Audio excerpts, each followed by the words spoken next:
perjalanan kita. Kalau kita berangkat pagi, kemungkinan sebelum siang udah sampai di penginapan. Jadi sorenya masih bisa main di pantai. Wah, itu mantap. Aku juga udah cari tempat makan murah di sekitaran sana. Mana ratingnya tinggi-tinggi lagi. Ini bakalan jadi liburan niat tapi low budget sih. Dan kabar baiknya, uang iuran kita udah cukup semua loh. Jadi kita tinggal bayar DP dan konfirmasi penginapan. Kalau soal itu mah gampang, aku udah nyiapin dompet khusus untuk liburan kita. Besok-besok aku udah pelajar yang bakal ngurus semuanya.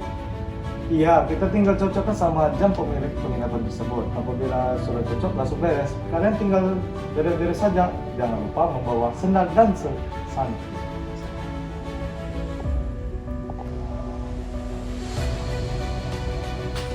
Kenapa Al sama Uni belum kasih kabar ya? Kalau udah bayar DP, harusnya tinggal kirim di transfer. Iya, aku tanya pagi tadi, jawabannya lagi cek jadwal. Padahal dari kemarin kita udah ngomongin hal yang sama loh. Mungkin mereka lagi sibuk. Tapi tetap aja, kalau uang udah di tangan mereka, harusnya infonya lebih cepat. Aduh Al, gimana nih? Aku pikir uangnya bisa kita ganti hari ini, ternyata enggak. Mereka udah nungguin tahu. Hah? Mereka korupsi? Gimana ya nih? Waktu aku minjem uangnya kemarin untuk bayar printer di rumahku, aku kira cuma sebentar, tapi malah ada pengeluaran yang lain ini. Dan yang bikin panik, mereka udah minta bukti pembayaran. Kita mau kasih apa coba? Coba saja kita dari awal bilang saja ke mereka. Kan sekarang jadi serba salah. Ada apa ini? Hah, Putra? Maksud kalian apa? Uang liburan kok tinggal setengah? Kenapa, Bil? Itu kenapa, Bil? Kok mereka ribut-ribut?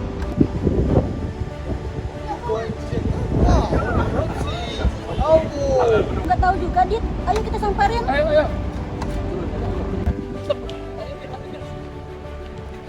Ada apa ini? Kok ribut-ribut? Ada apa ini, Del? Ini nih, aku tadi dengar mereka berdua lagi bicara dan ternyata mereka berdua gunain uang kita. Dan sekarang uang kita tinggal setengah. Kalian gunain uang iuran kita. Kenapa diam aja? Jawab. Punya mulut kan? Dia bisa jelasin. Iya, kami jujur. Kami menggunakan uang kalian. Nanti kami akan kembalikan rencananya. Dan kenyataannya, Kalian nggak bisa balikin uangnya sekarang, kan? Iya, kami gak nyangka bakalan kalian tanya secepat ini. Kami sekarang juga lagi usahain buat balikin uang kalian secepatnya. Kalian sadar nggak sih? Ini bentuk kecil dari koruptif. Uang yang seharusnya kita pakai untuk kepentingan bersama, malah kalian pakai untuk kepentingan sendiri. benar, ini emang bukan korupsi seperti di berita, tetapi polanya sama. Mengambil yang bukan haknya, diam-diam, dan ngaku setelah ketahuan, itu bisa merusak kepercayaan orang lain loh. Kalian tahu kan? Kita udah nabung selama berminggu-minggu. Dan tiba-tiba uang itu hilang arah. Sementara kalian masih bisa santai-santai. Itu yang bikin kami kecewa. Kami harus apa? Kami bingung, transferanku juga belum masuk-masuk. Gini aja, pertama kalian balikin uang kita semua, bukan nanti, bukan besok, tapi kita butuh kepastian. Kedua, kalian tidak boleh lagi memegang dana kelompok apapun, karena kami nggak mau kejadian korupsi kecil-kecilan ini keulang lagi. Ya, kami benar-benar minta maaf kepada kalian semua. Iya, kalau kami pura-pura maafin, sama aja kami ngebiarin kebiasaan buruk berkembang. Karena korupsi itu selalu berawal dari hal sepele yang kayak gini. Mulai sekarang kayaknya kita nggak usah ketemuan dulu, sampai kalian berdua ngembaliin uang kita semua. Seenggaknya perusahaan kita udah kembali lagi. Dan untuk rencana liburan kita undur dulu.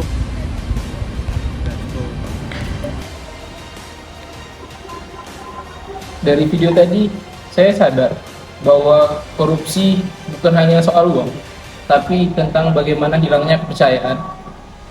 Dan juga bisa dimulai dari hal yang kecil dan hasilnya sangat besar. Betul, kalau dilihat dari definisi hukum, korupsi adalah tindakan melawan hukum yang memperkaya diri sendiri dan merugikan keuangan negara. Tapi kalau ditarik ke kehidupan sehari-hari, korupsi muncul dari pola pikir. Contohnya, yang penting saya untung. Iya, dan pola pikir itu sering dianggap biasa. Orang bilang, ah cuma sedikit. Padahal itu awal dari perilaku korupsi yang lebih besar. Jadi, memahami definisinya saja tidak cukup. Kita harus sadar bahwa perilaku koruptif adalah akar dari masalah bangsa. Dari yang aku lihat, akar dari korupsi itu muncul karena seseorang merasa dirinya tidak ada yang mengawasi. Jadi, mereka berani untuk melampaui batas. Padahal, kepercayaan itu adalah hal yang penting dalam masyarakat. Sekalinya dikhianati, masalah yang lebih besar tinggal menguap. Iya benar, kalau dibiarkan lama-lama kita menjadi kebal rasa bersalah. Makanya perlu ada kesadaran awal dari contoh perilaku sejak kecil, yaitu tidak jujur. Tidak jujur itu bisa menjadi bibit jadi korupsi.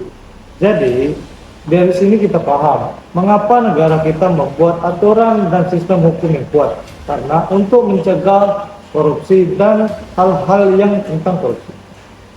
Indonesia sebenarnya sudah mempunyai landasan hukum tentang korupsi yang kuat.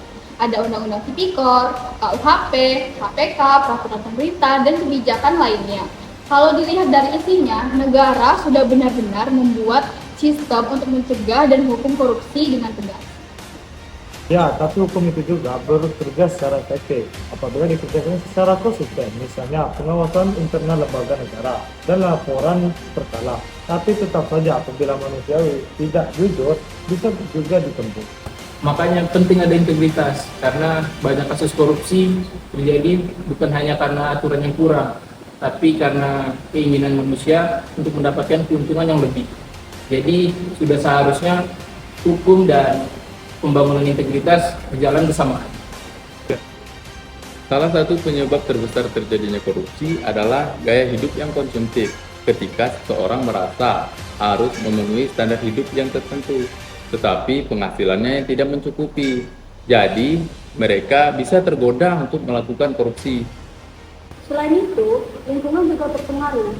Kalau di tempat kerja, orang-orang yang permisif, misalnya membiarkan uang transport tidak double atau laporan dimanipulasi sudah dianggap normal, nilai moral jadi rusak. Kesempatan juga bukan hal yang kecil. Ketika seseorang mempunyai jabatan atau kekuasaan tanpa sistem pengawasan yang baik, mereka bisa saja menyalahgunakannya menjadi lebih besar. Power dan skor itu bukan sekedar teori. Kalau kita bicara dampak, korupsi bukan hanyalah uang anggaran negara yang sepertinya. Coba bayangkan fasilitas kesehatan dikorupsi, pelayanannya kurang, fasilitasnya buruk, obat-obatnya kurang, dan itu juga bisa menyebabkan nyawa orang lain melayang. Atau juga di sektor pendidikan, gedung sekolah mudah rusak karena anggarannya di-markup. Jadi siswa-siswa belajar di gedung yang sudah hampir rusak. Itu bukan sekedar kerugian materi, tapi generasi muda yang terancam. Di bidang ekonomi, korupsi membuat investor ragu. Mereka takut menghadapi birokrasi yang tidak bersih. Dampaknya, lapangan pekerjaan yang sedikit dan perkembangan ekonomi yang lambat. Yang paling parah, hilangnya kepercayaan kepada publik. Kalau rakyat sudah tidak percaya lagi kepada penjabat, institusi negara jadi tidak kredibel.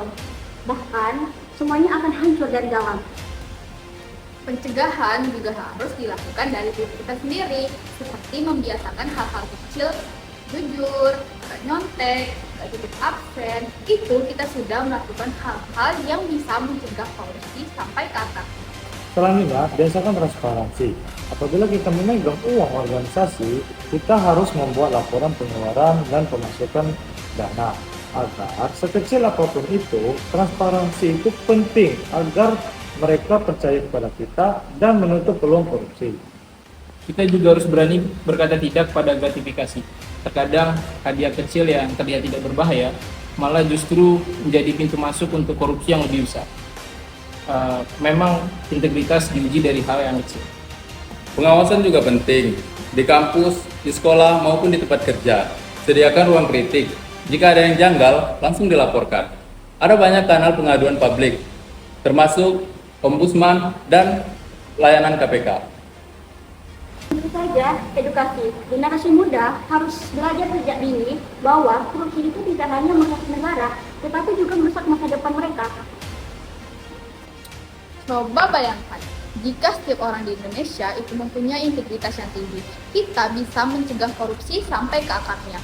Semua sektor bisa berkembang dengan lebih cepat. Korupsi memang masalah besar, bukan berarti kita tidak bisa memusnahkannya.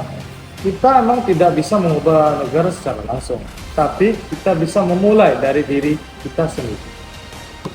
Kalau kita terus membiarkan korupsi, generasi setelah kita yang akan menanggung akibatnya. Tapi kalau kita mulai dari sekarang, Indonesia akan menjadi negara yang jauh lebih bersih. Dan ingat, mencegah korupsi bukan hanya tugas pemerintah atau penegak hukum. Ini tugas bersama, tugas seluruh masyarakat. Sebagai generasi muda, kita harus membangun Indonesia yang jujur, transparan, dan juga bermartabat. Bukan besok, bukan nanti, tapi hari ini.